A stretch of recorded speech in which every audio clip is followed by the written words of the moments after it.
Hello students. तो हम पढ़ रहे थे फ्लैशबैक सीरीज और फ्लैशबैक सीरीज में हम पढ़ रहे थे इंडियन इकोनॉमी। इंडियन इकोनॉमी में हमने एक चैप्टर कंप्लीट किया, हमने दूसरा चैप्टर शुरू किया था 5 ईयर प्लान्स। तो आज हम उसी चैप्टर को आगे कंटिन्यू करेंगे और कोशिश करेंगे कि आज के आज ही उस चैप्टर को कंप्लीट कर दें और इसी वीडियो में उस चैप्टर को एंड करें और फिर नेक्स्ट वीडियो में हम लोग नेक्स्ट चैप्टर पढ़ेंगे। तो 5 ईयर प्लान्स के बारे में हमने थोड़ा बहुत कल जान लिया था, कल के वीडियो में। अब बाकी उसमें जो भी चीजें बच रही हैं, 5 ईयर प्लान्स कब लॉन्च हुए और 5 ईयर प्लान्स में क्या क्या गोल थे और किस तरीके से उन्हें पूरा किया गया, पूरे हुए या नहीं हुए, फेलियर, ये सारी चीजें हम आज के वीडियो में डिस्कस करने वाले हैं। तो चलिए ज्यादा टाइम वेस्ट नहीं करते हैं और वीडियो शुरू करते हैं। आ जाइए। Goals of plans. तो क्या क्या गोल्स थे 5 ईयर प्लान के?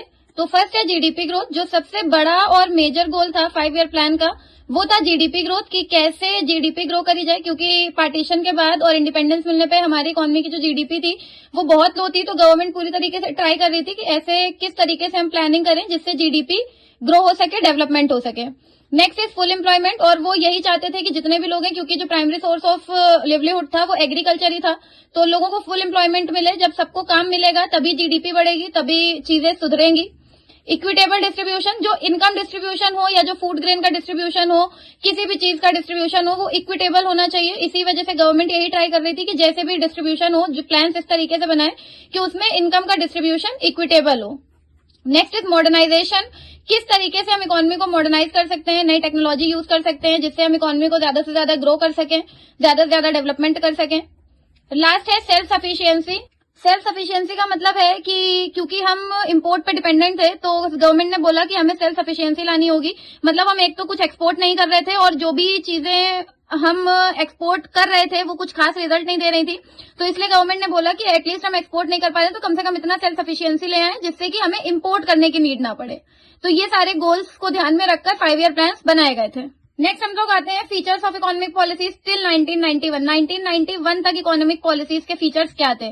First, heavy reliance on public sector. Normal सी बात है क्योंकि प्राइवेट पे कोई भी ट्रस्ट नहीं करना चाहता था, ऑल दो गवर्नमेंट पे भी ज्यादा ट्रस्ट नहीं था पब्लिक का, बट फिर भी जो हैवी रिलायंस था पब्लिक सेक्टर के ऊपर था। पब्लिक सेक्टर पे सारी इंडस्ट्रीज और सारी जो भी चीजें थी, यूनिट्स थी, वो तो पब्लिक सेक्टर के हैंड ओवर थी। Protection of small scale industries and regulation of large scale industries, ये बहुत ज्यादा इंपॉर्टेंट फीचर था कि स्मॉल स्केल इंडस्ट्री, क्योंकि ब्रिटिशर्स हैंडीक्राफ्ट को पूरी तरीके से डिस्ट्रॉय करके गए थे, स्मॉल स्केल इंडस्ट्रीज बंद ही हो गई थी, तो स्मॉल स्केल जो थोड़ी बहुत बची थी उनको प्रोटेक्ट करना और लार्ज स्केल इंडस्ट्रीज पे रेगुलेशन बनाना ताकि वो स्मॉल स्केल इंडस्ट्रीज को पूरी तरीके से खत्म ना करें, एक्सप्लॉइट ना कर पाए। Focus on saving and investment, savings और इन्वेस्टमेंट्स पे फोकस करना बहुत इंपॉर्टेंट था, क्योंकि अगर सेविंग्स होंगी तभी इन्वेस्टमेंट बनेगी, तभी इकोनॉमी में कैपिटल फॉर्म होगी। फोकस ऑन इम्पोर्ट सब्स्टिट्यूशन, अभी हमने पढ़ा था, गोल का पार्ट था कि इम्पोर्ट सब्स्टिट्यूशन हम जितना ज्यादा कर पाए, यानी कि हम अपने में सेल्फ सफिशिएंट हो पाए ताकि हमें बाहर की कंट्रीज पे डिपेंडेंट ना रहना पड़े।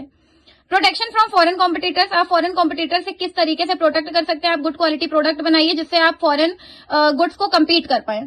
Restriction on foreign capital, FDI बिल्कुल नहीं आ रहा था क्योंकि फॉरेन डायरेक्ट इन्वेस्टमेंट ही हमारी कंट्री में लगा था जब ब्रिटिशर्स ने हमें रूल कर लिया था, तो एफडीआई पे पूरी तरीके से फुल स्टॉप लग चुका था, रिस्ट्रिक्शन थी। क्या क्या अचीवमेंट्स थी 5 ईयर प्लान की? पहला, इंक्रीज इन जीडीपी, हमें जीडीपी में इंक्रीज देखने को मिला, जीडीपी में नो डाउट ग्रोथ आई थी और इंडियन इकोनॉमी काफी ज्यादा अच्छे समय तक सर्वाइव कर पाई थी 5 ईयर प्लान के बाद। Rise in saving and investment, savings बढ़ी, इन्वेस्टमेंट्स बढ़ी, लोगों को समझ आने लगा कि पैसा अगर सेव करते हैं तो वो उनके ही फायदे के लिए है, तो लोगों में एक सेविंग हैबिट इनकरेज हुई जिसकी वजह से इन्वेस्टमेंट्स भी राइज हुई। Growth and diversification of industries, लोगों का दिमाग एग्रीकल्चर से हटके थोड़ा बहुत उनका आउटलुक चेंज हुआ और वो इंडस्ट्रीज की तरफ ध्यान लगाने लगे, तो जब इंडस्ट्रीज सेटअप हुई तो इंडस्ट्रीज सेटअप, इंडस्ट्रियलाइजेशन अपने आप में एक बहुत बड़ा डेवलपमेंट है। नेक्स्ट है economic infrastructure, economic infrastructure form हुए, ज्यादा से ज्यादा कोशिश करी गई कि ऐसे इंफ्रास्ट्रक्चर जैसे ब्रिज हो गए, रोड हो गई, डैम्स हो गए, ये सारे इंफ्रास्ट्रक्चर बनाए गए, ज्यादा से ज्यादा कैपिटल आए कंट्री में। सोशल इंफ्रास्ट्रक्चर जैसे स्कूल हो गए, कॉलेजेस हो गए, हेल्थ केयर सेंटर्स हो गए, ये सब स्टेब्लिश करवाए गए ताकि इकोनॉमी में सोशल जस्टिस रहे। एम्प्लॉयमेंट ज्यादा से ज्यादा जनरेट करने की कोशिश की गई, जितने भी इंफ्रास्ट्रक्चर बने थे वो इस चीज को ध्यान में रखकर बने थे कि एम्प्लॉयमेंट अपॉर्चुनिटीज ज्यादा से ज्यादा क्रिएट हो। ये सारी अचीवमेंट्स है 5 ईयर प्लान की। अचीवमेंट थी बट अचीवमेंट्स के साथ कुछ फेलियर भी थे जो फेस करने पड़े थे 5 ईयर प्लान को। पहला था पॉवर्टी। 5 ईयर प्लान में हमें काफी ज्यादा गरीबी देखने को मिली क्योंकि जो प्लान्स थे वो इक्विटेबल डिस्ट्रीब्यूटेड नहीं थे।